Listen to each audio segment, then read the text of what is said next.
नमस्कार स्टूडेंट्स। श्री रतनलाल कंवरलाल पाटनी राजकीय स्नातकोत्तर महाविद्यालय किशनगढ़ जिला अजमेर के यूट्यूब चैनल CCE राज किशनगढ़ पर आप सभी का स्वागत है। मैं महेंद्र कुमार वर्मा, सहायक आचार्य व्यावसायिक प्रशासन विभाग। स्टूडेंट्स, आज हम बीकॉम पार्ट थर्ड के paper first principle of marketing विपणन के सिद्धांत के अंतर्गत आज हम बात करेंगे उत्पाद नियोजन तथा विकास यानी कि प्रोडक्ट प्लानिंग एंड डेवलपमेंट। तो हमने हमारे पिछले जो वीडियो है उसमें हमने उत्पाद नियोजन के ऊपर डिस्कस किया था। इस वीडियो में हम प्रोडक्ट डेवलपमेंट यानी कि उत्पाद विकास के ऊपर डिस्कस करेंगे। तो अगर हम उत्पाद विकास की बात करें यानी कि प्रोडक्ट डेवलपमेंट की बात करें तो उत्पाद विकास से सामान्य शब्दों में हम ये अर्थ लगा सकते हैं कि नए उत्पाद के विकास मतलब नई उत्पाद का विकास करना। इसमें वे सभी कार्य सम्मिलित होते हैं जो किसी नवीन उत्पाद के विकास के लिए आवश्यक होते हैं। इसमें वो सारी प्रक्रियाएं या वो सारे चरण इसमें सम्मिलित हैं जो कोई भी फर्म या कंपनी किसी अपने नए उत्पाद को विकास करने या विकसित करने के लिए काम में लेती है या प्रोसेस को अपनाती है। अब अगर हम इसकी उत्पाद विकास की जो परिभाषाएं हैं उसके ऊपर बात करें तो सबसे पहले जो परिभाषा है वो है कॉटलर तथा आर्मस्ट्रॉन्ग के अनुसार, यानी उन्होंने उत्पाद विकास के बारे में क्या कहा है। जैसा कि सामने आप देख रहे होंगे, उत्पाद विकास संस्था की उन्नति की वह व्यूह रचना है जिसके अंतर्गत विद्यमान बाजार संभागों में संशोधित या नए उत्पाद प्रस्तुत किए जाते हैं।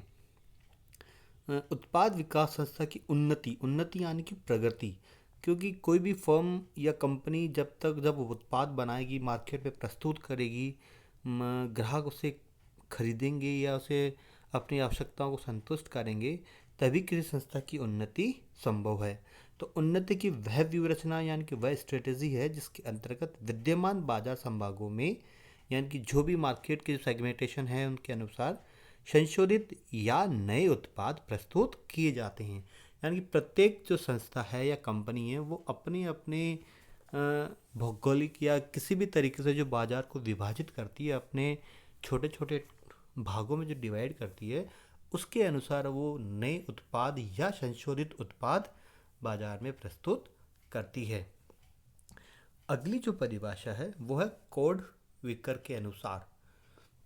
उन्होंने भी काफ़ी संक्षिप्त परिभाषा दी है कि उत्पाद विकास से तात्पर्य बाजार की सटीक अपेक्षाओं को पूरा करने के लिए उत्पाद का आविष्कार करना है।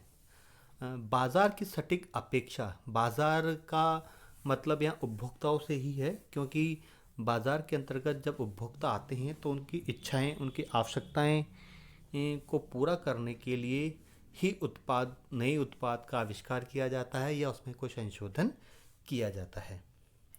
तो इन दोनों परिभाषाओं से ये स्पष्ट है कि कोई भी फर्म या कंपनी मार्केट में या बाजार में अपने उपभोक्ताओं के लिए संशोधित या नए उत्पाद प्रस्तुत करती है ताकि वह अपने उपभोक्ताओं की आवश्यकताओं एवं इच्छाओं को या अपेक्षाओं को पूर्णतया संतुष्ट कर सके। अब अगर हम बात करें कि उत्पाद विकास प्रक्रिया के चरण क्या क्या होते हैं या किन चरणों से गुजरकर एक उत्पाद मूलतः बाजार में प्रस्तुत होने के लिए पूर्ण रूप से तैयार होता है। उत्पाद विकास करना, जैसे कि आप जानते हैं कि बहुत ही जटिल यानी कि बहुत कॉम्प्लिकेटेड कार्य है। इसकी सफलता के लिए आवश्यक है कि इसकी विधिवत प्रक्रिया को अपनाया जाए।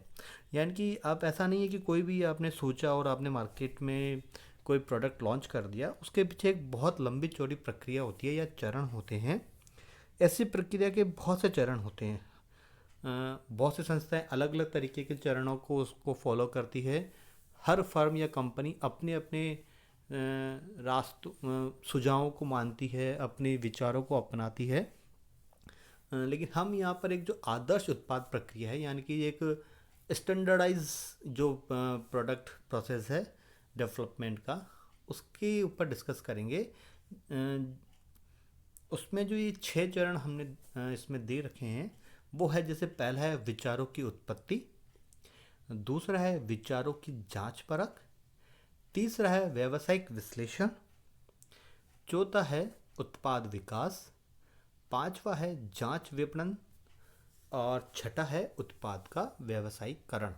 यानी कि इन 6 चरणों को गुजरने के पश्चात ही कोई उत्पाद बाजार में प्रस्तुत होने के लिए पूर्ण रूप से तैयार होता है। अब हम वन बाय वन करके ये जो 6 चरण हैं इनका अध्ययन करेंगे।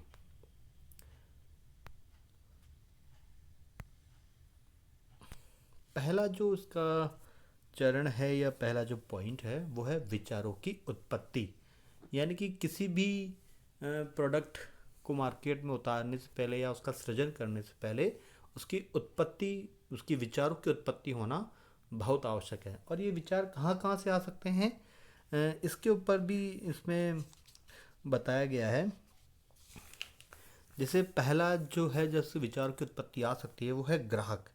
यानी कि जो स्वयं अपनी इच्छाओं, आवश्यकताओं, पसंद नापसंद, समस्याओं के रूप में अपने विचारों को व्यक्त करते हैं। यानी कि कोई भी संस्था या फर्म अपने ग्राहकों से भी ये विचार जान सकती है कि उनकी आवश्यकताएं क्या हैं, उनकी इच्छाएं क्या हैं, उनकी पसंद नापसंद के बारे में जान सकती है और उनके विचारों को ग्रहण कर सकती है। दूसरा है विक्रयकर्ता।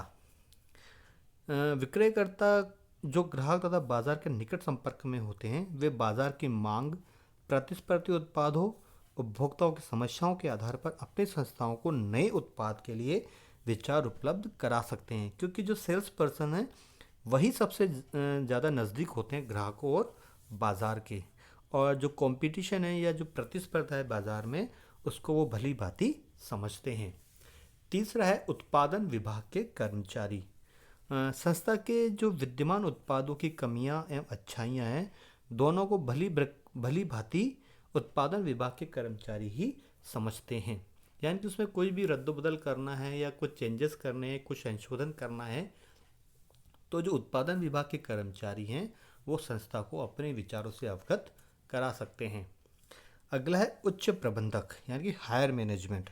हायर मैनेजमेंट के बारे में जैसे आप जानते हैं कि वह सभी जगह आते जाते रहते हैं, विदेशों में घूमते हैं, अनेक प्रतिनिधियों से मिलते हैं, विभिन्न राष्ट्रीय एवं अंतर्राष्ट्रीय मेलों में, प्रदर्शनियों में जाते रहते हैं। तो वो जब वहाँ से जाते हैं तो उन्हें तरह तरह लोगों से उनसे मुलाकात होती है, तो उन वहाँ पर जाकर भी वो नए उत्पादों के विचारों को वहाँ से ग्रहण कर सकते हैं और अपनी संस्था को बता सकते हैं। अगला है मध्यस्थ। मध्यस्थ भी विचारों, उत्पादों के महत्वपूर्ण स्रोत, यानी कि वहाँ से भी विचार आते हैं या उनके जो विचार होते हैं उनके द्वारा भी उत्पादों का नवाचार किया जा सकता है। उपभोक्ताओं, ग्राहकों, फुटकर व्यापारियों से प्रत्यक्ष संपर्क करते हैं और वे अपने अच्छे विचार एक संस्था को दे सकते हैं। अगला है शोध एवं विकास कार्यक्रम के द्वारा। शोध एवं विकास कार्यक्रम के द्वारा भी संस्था नए उत्पादों की खोज कर सकती है। नई दवाओं, नई रासायनिक पदार्थों, नई उपकरणों, साधनों की खोज, शोध एवं विकास कर सकती है और नए उत्पाद के विचारों को ठोस एवं आधारभूत संरचना प्रदान कर सकती है। अगला है प्रतिस्पर्धी संस्थाएं। जो भी बाजार में प्रतिस्पर्धी संस्थाएं होती है उनसे भी नए विचार संस्था के पास आ सकते हैं। फिर है विनियोजक, जो आपके इन्वेस्टर्स होते हैं। विदेशी बाजार, जो फॉरेन मार्केट्स हैं वहाँ से भी आपके पास में विचार आ सकते हैं। और अन्य स्रोतों में हम पत्रिकाएं, विभागीय प्रतिवेदन, प्राचीन ग्रंथ, स्वतंत्र शोधकर्ता एवं विचारक, व्यापार संघ, मतलब जो भी इसमें सम्मिलित हैं उनके पास जो भी विचार आते हैं या वो अपनी पत्र पत्रिकाओं में लेख प्रकाशित करते हैं, तो उनके द्वारा भी नए उत्पादों या नए उत्पाद के बारे में जानकारी ली जा सकती है, नया इनोवेशन किया जा सकता है। दूसरा जो इसका चरण था वो था विचारों की जांच परख। यानी कि जो कॉन्सेप्ट, जो थॉट आपके पास में आया है उनकी जांच परख करना। कि थॉट तो आ गया, अब वो थॉट आपके अनुकूल कितना है, संस्था के अनुकूल कितना है, उसके बारे में जानकारी करना। जैसे कि इसमें जो जांच परख जो की जाती है किसी भी विचार की संस्था के लिए, उसमें उत्पाद विकास प्रक्रिया के प्रथम चरण से जो विचार आया है, दूसरे चरण में उसका जांचा परखा एवं मूल्यांकन किया जाता है। उनके जांच परख एवं मूल्यांकन के बाद ही उन विचारों को त्यागा जाना है या और अनुपयोगी बनाया जाना है या संस्था के लिए उन्हें काम में लिया जाना है, उसके बाद ही इसका निर्णय किया जाता है। तो मूल्यांकन किन किन चरणों पे किया जाता है? जैसे पहला पॉइंट है संस्था के उद्देश्य के साथ अनुकूलता, यानी कि जो संस्था के जो उद्देश्य हैं क्या उसके अनुकूल वो विचार हैं। विचारों की व्यवहारिकता, यानी कि जो विचार किसी के पास आया है या आपने किसी से ग्रहण किया उसकी व्यवहारिकता कितनी है। कहीं ऐसा तो नहीं कि आपने विचार तो अपना लिया लेकिन एज अ प्रैक्टिकली वो पॉसिबल नहीं है, और ग्राहकों के लिए भी वो एक हास्यास्पद स्थिति हो सकती है। विचारों के अपनाने पर आवश्यक पूंजी, यानी कि कोई नया विचार आप उसको अडॉप्ट कर रहे हैं तो उसके लिए कितनी पूंजी की आवश्यकता होगी वो संस्था के पास होना बहुत ज़रूरी है। कच्चे माल एवं अन्य साधनों की उपलब्धता, कि जो विचार जिस विचार से आप नया प्रोडक्ट बनाना चाह रहे हैं उसके लिए कच्चा माल एवं अन्य साधन कहाँ से उपलब्ध होंगे। तकनीकी एवं प्रबंध की योग्यता की उपलब्धता, उत्पाद की नवीनता, विपणन योग्यता, संस्था की ख्याति पर उसका क्या प्रभाव होगा। यानी कि नया विचार आता है और उसको अगर आप कोई संस्था अडॉप्ट करती है तो संस्था की अभी की जो गुडविल है उसके ऊपर उसका अनुकूल या प्रतिकूल क्या प्रभाव रहेगा, इसका भी जांच परख उस विचार को अडॉप्ट करने से पहले की जाती है। तीसरा जो इसका चरण है वो है व्यावसायिक विश्लेषण, यानी कि बिजनेस एनालिसिस।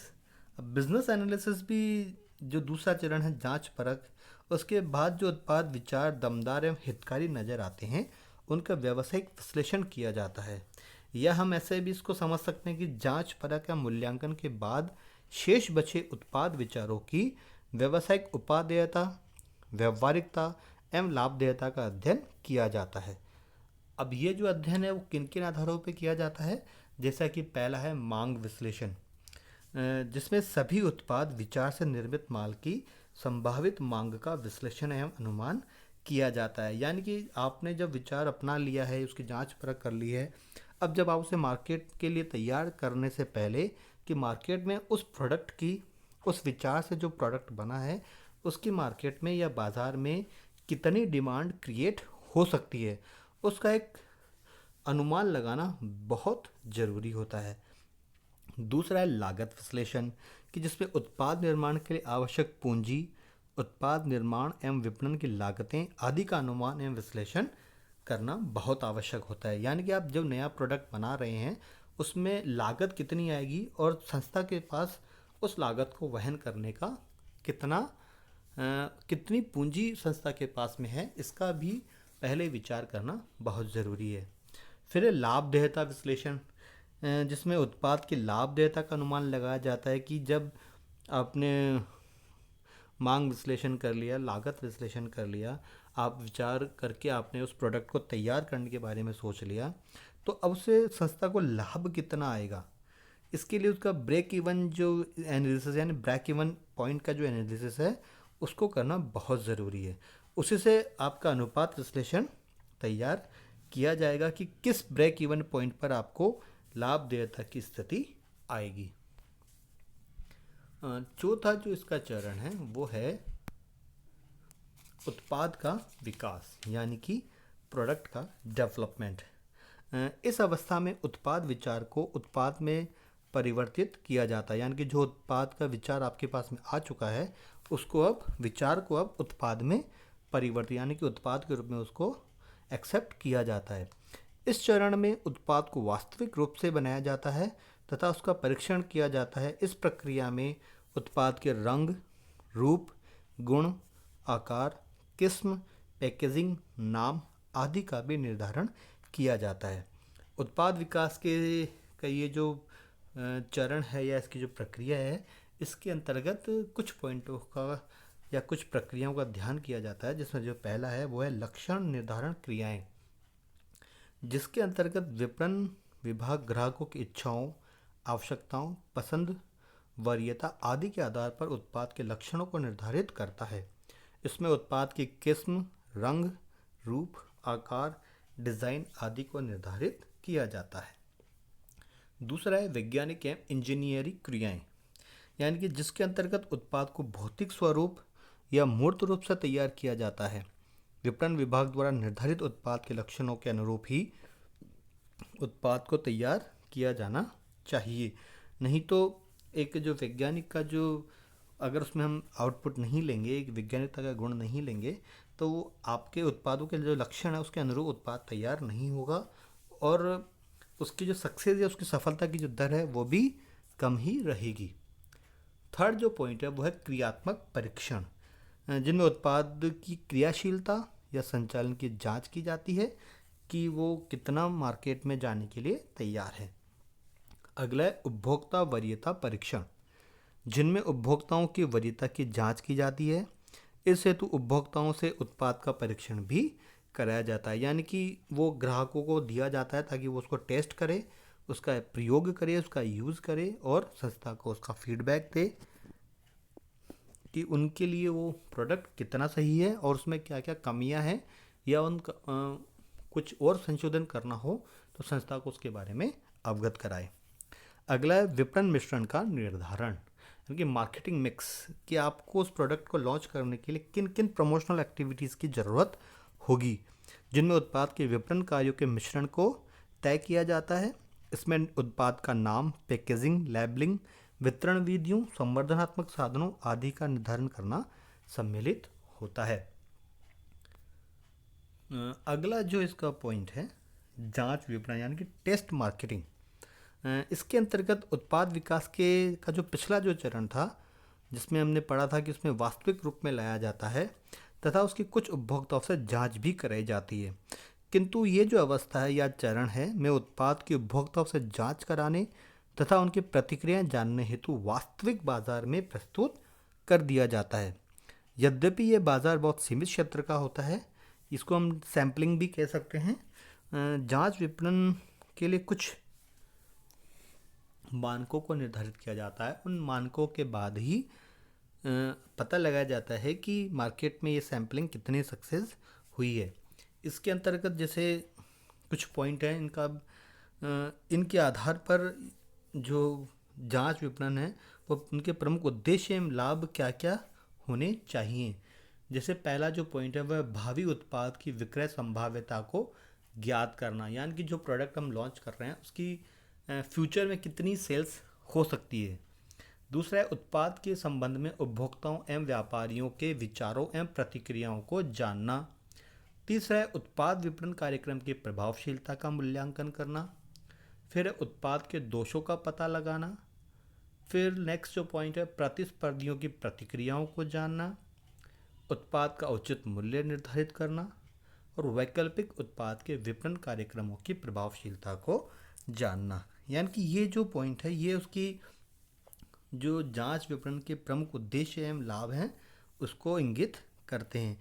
इन सभी जो पॉइंट हैं, जो ये 7 पॉइंट हैं, इनके ऊपर जांच परख कर ही आगे के डिसीजन या निर्णय एक संस्था द्वारा लिए जाते हैं।